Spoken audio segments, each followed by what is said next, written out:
Catholic খ্রিস্টানদের সর্বোচ্চ ধর্মগুরু পোপ ফ্রান্সিসের মৃত্যুতে শোক প্রকাশ করেছেন বিশ্ব নেতারা। ফ্রান্স, সুইজারল্যান্ড, ইসরায়েল, নেদারল্যান্ডস সহ বিশ্বের বিভিন্ন দেশের নেতারা শোক প্রকাশ করেছেন।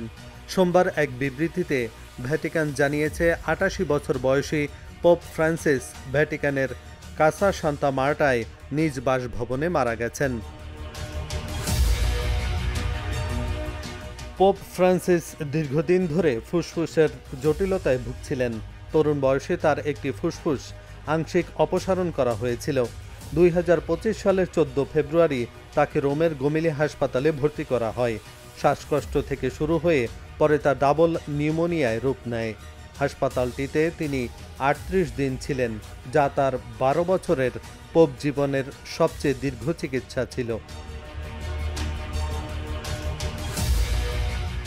২০১৩ সালের ১৩ মার্চ এক বৃষ্টি ভেজা রাতে আর্জেন্টিনার বাসিন্দা হোর্হে মারিও বারগোলিও পোপ হিসেবে নির্বাচিত হন। তার প্রথম বক্তব্য ছিল সাধারণ। তিনি গরিবদের পাশে দাঁড়ানো, শরণার্থীদের আলিঙ্গন এবং সাধারণ মানুষের প্রতি ভালোবাসার মাধ্যমে ভিন্নধর্মী এক পোপ হিসেবে পরিচিত হন।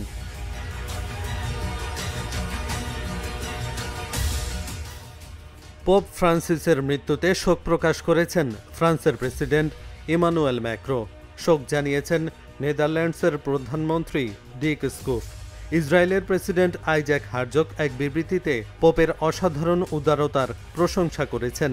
এদিকে পোপ ফ্রান্সিসের মৃত্যুর ঘটনায় শোক জানিয়েছেন প্রধান উপদেষ্টা অধ্যাপক ডক্টর মোহাম্মদ ইউনুস।